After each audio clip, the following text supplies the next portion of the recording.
What's up everyone, Steven here from LeadJetty.com. In this video I'm going to show you how to set up basic forms in ConvertKit. This is the first part of a longer series that we're doing on segmentation in ConvertKit, so we will be doing a few things that are specifically tailored toward that.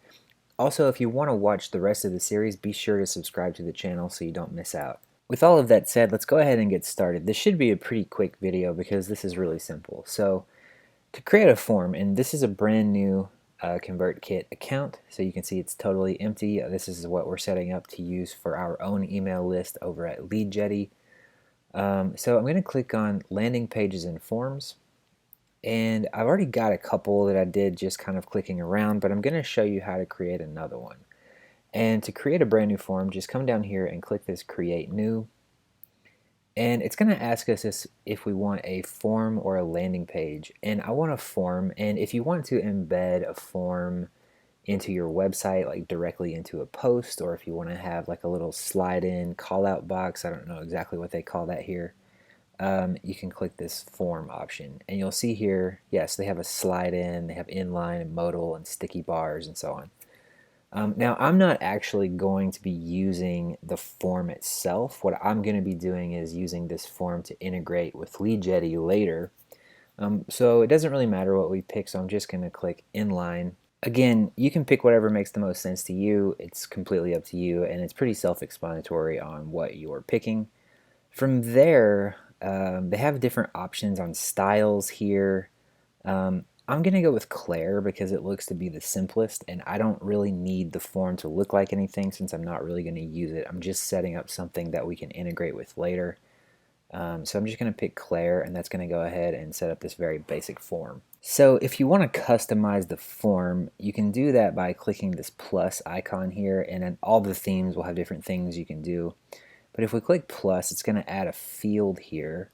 Now, if we want to make this like the first name, which will be a common use case, for example, you could come over here and click this drop down and pick first name.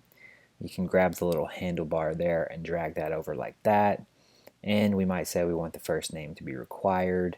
We can choose font colors and so on and so forth. We can also add other things here. So if I click the plus and I click on this field, and then we come over here and it's saying save as custom field or tag. So I haven't set up any other custom fields, and we'll do a video later about custom fields, but you could create your own custom fields and then they would show up in this drop down. We can also say tag, and then that's going to give me a list of things, and I don't have any tags set up either. Again, this is a brand new account, but if you had tags, they would show up here. But we don't need to get into all of that right now, so I'm just going to delete that field, and then it's going to snap back to where it was. So that's all I'm going to really cover for customizing this. There's obviously other themes, and those have more customization options.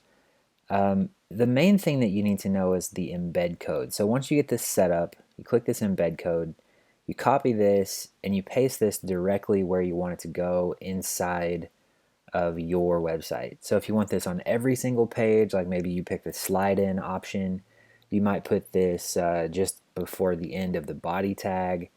Or if you want this directly in a post, you would actually go to that post in WordPress or whatever, edit the post HTML, and then put this script tag exactly where you want it to show up. So if it's between two paragraphs or whatever. So that's all that we're going to look at for that. The last thing I want to talk about here is naming. So again, this is a series on segmentation, so I want to talk about how we're going to name this based on the segments that I have in mind. So we're going to rename this from Claire form because that's not particularly useful. And what I want to do is basically something like this. I want to say interest. And then I'm actually doing a series of articles and videos, which you're watching right now, about ConvertKit. So this email list is going to be for people who are interested in ConvertKit.